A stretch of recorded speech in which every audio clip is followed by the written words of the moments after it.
देहु भू प्रेम से बोलिए श्री रामचरित्र मानस की जय हो।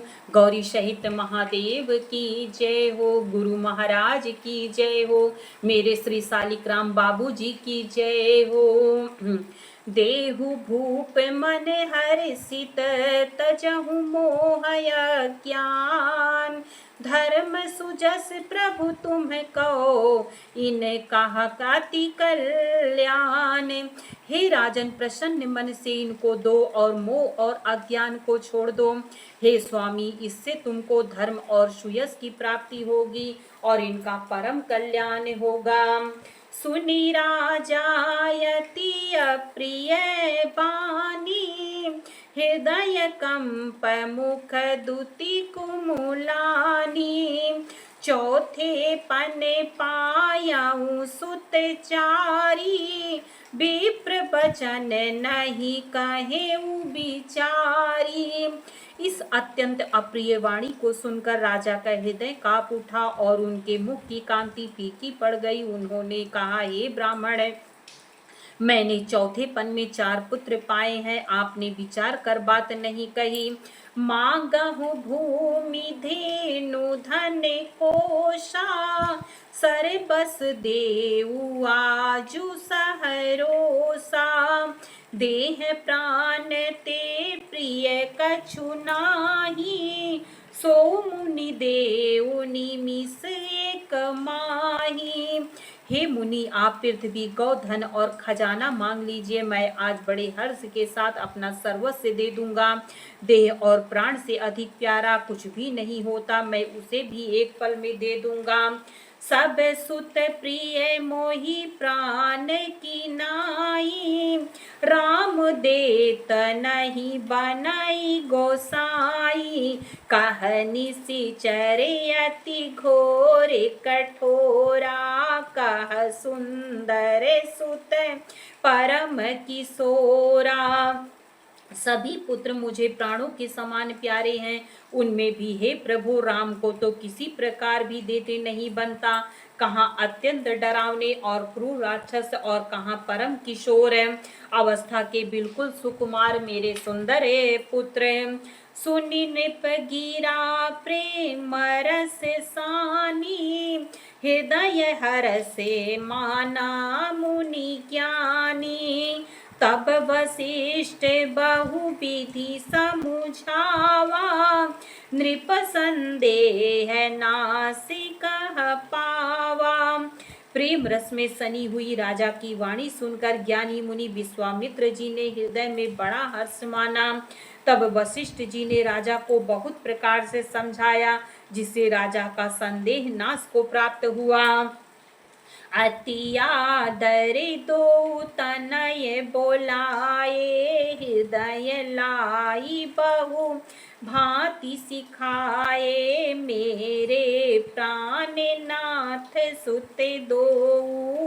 तुम मुनि पितायान नहीं को। राजा ने बड़े ही आदर से दोनों पुत्रों को बुलाया और हृदय से लगाकर बहुत प्रकार से उन्हें शिक्षा दी। फिर कहा, हे नाथ, ये दोनों पुत्र मेरे प्राण हैं।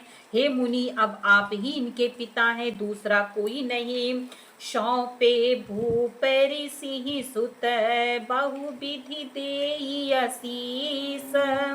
जननी भवन गए प्रभु चले नाई पद शीस। राजा ने बहुत प्रकार से आशीर्वाद देकर पुत्रों को ऋषि के हवाले कर दिया।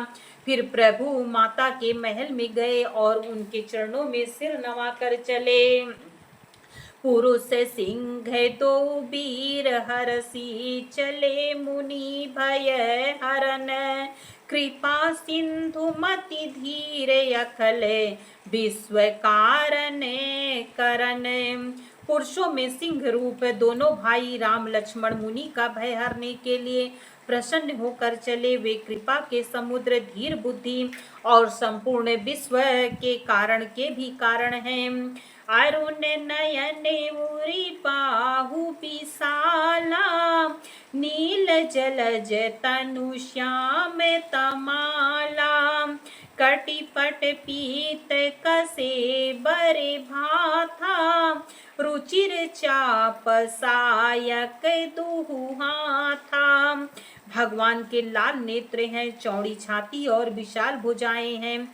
नील कमल और तमाल के वृक्ष की तरह श्याम शरीर है। कमर में पीतांबर पहने और सुंदर तरकस कसे हुए हैं। दोनों हाथों में क्रमशः सुंदर धनुष और बाण है। श्याम गौरी सुंदर दो भाई, विश्वामित्र महानिधि पाई। प्रभु ब्रह्मण्य देव मैं जाना, मोहिनी पिता तजेऊ भगवाना। श्याम और गौर वर्ण के दोनों भाई परम सुंदर हैं। विश्वामित्र जी को महान निधि प्राप्त हो गई।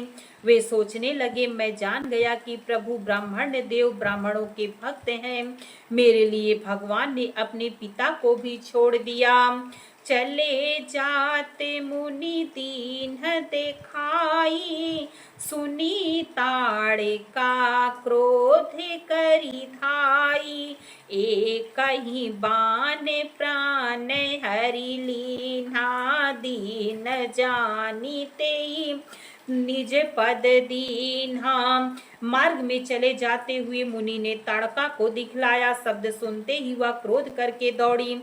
श्री राम जी ने एक ही बाण में उसके प्राण हर लिए और दीन जानकर उसको निज पद अपना दिव्य स्वरूप दिया।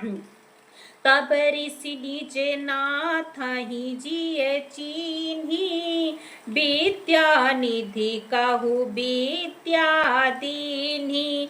जाते लाग न क्षुधा पिपासाय, तुलित बल तनु तेज प्रकाशा। तब ऋषि विश्वामित्र ने प्रभु को मन में विद्या का भंडार समझते हुए भी लीला को पूर्ण करने के लिए ऐसी विद्या दी जिससे भूख प्यास न लगे और शरीर में अतुलित बल और तेज का प्रकाश हो। आयुध सर्व समर्पिक प्रभु निज आश्रम आनी, कंद मूल फल भोजन दीन भगति हित जानी। सब अस्त्र शस्त्र संपूर्ण करके मुनि प्रभु श्री रामचंद्र जी को अपने आश्रम में ले आए और उन्हें परम हितु जानकर भक्ति पूर्वक कंद मूल और फल का भोजन कराया। मेरे प्रिय भाई बहन, इसके आगे का चरित्र मैं हरि की और गुरु महाराज की कृपा से आपको फिर सुनाने का प्रयास करूंगी। इस रामचरितमानस को जीवन में धारण करें और अपना कल्याण करें। हरि शरणं हरि शरणं हरि शरणं हरि शरणं, सिया शरणं सिया शरणं सिया शरणं सिया शरणं। हरि शरणं हरि शरणं हरि शरणं हरि शरणं, सिया शरणं सिया शरणं सिया शरणं सिया शरणं। हरि शरणं हरि शरणं सिया शरणं सिया शरणं। प्रेम से बोलिए श्री रामचरितमानस की जय हो।